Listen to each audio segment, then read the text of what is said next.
This is not a fake story, this is real story. ఒక రైతు పొలంలో పని చేసుకుంటా ఉన్నాడు.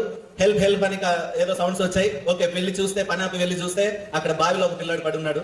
ఆ పిల్లాన్ని సేవ్ చేశాడు, లోపలికి దూకి ధైర్యం చెప్పి ఇంటికి పంపాడు. మరుసటి రోజు ఆ రైతు కుటుంబం ఇంటి దగ్గరికి ఒక ఖరీదైన గుర్రం బండి వచ్చి ఆగింది. సో ఆ గుర్రం బండి నుంచి ఒక ధనవంతుడు దిగాడు. సో నిన్న మా కొడుకును కాపాడావు కదా, ఇదో ఈ డబ్బు ఉంచుకో నీ ఖర్చులకి అన్నట్టు నోట్ల కట్ట తీసి అందిస్తా ఉన్నాడు.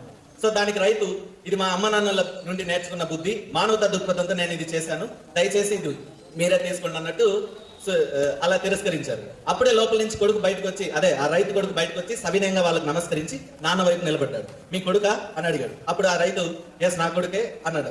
సో తర్వాత ఆ ధనవంతుడు, ఏం చదువుతున్నాడు అని అడిగాడు. అంత స్తోమత లేదు, నాతో పాటే వ్యవసాయం చేసుకుంటున్నాడు అన్నాడు. సో అయితే విను, నా మాట విను, కాదనకు. నా కొడుకుతో పాటుగా నీ కొడుకును కూడా ఉన్నత విద్యలు నేను చదివిస్తాను, దయచేసి నన్ను ఈ రకంగా రుణాన్ని తీర్చుకోనివ్వు అని ప్రాధాయపడ్డాడు. అప్పుడు ఆ రైతు దానికి ఒప్పుకున్నాడు.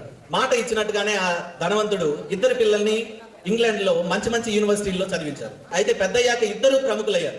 మొదటివాడు అంటే రైతు కొడుకు అలెగ్జాండర్ ఫ్లెమింగ్ పెన్సిలిన్ ని కనిపెట్టి అంతర్జాతీయ ఖ్యాతి పొందాడు.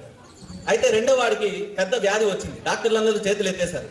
అప్పుడు ఈ అలెగ్జాండర్ ఫ్లెమింగ్ కనుగొన్న పెన్సిలిన్ ని అతనికి ఇచ్చారు. క్షణాల్లో ఆ వ్యాధి నయమైపోయింది. ఇంతకీ రెండో వ్యక్తి పేరేంటో తెలుసా? బ్రిటిష్ ప్రధాని సర్ విన్స్టన్ చర్చిల్. సో చూడండి, చేసిన మేలు ఏదైతే ఉందో అది మళ్ళీ మనకు అనేక రకాలుగా తిరిగి మన దగ్గరికే వస్తుంది.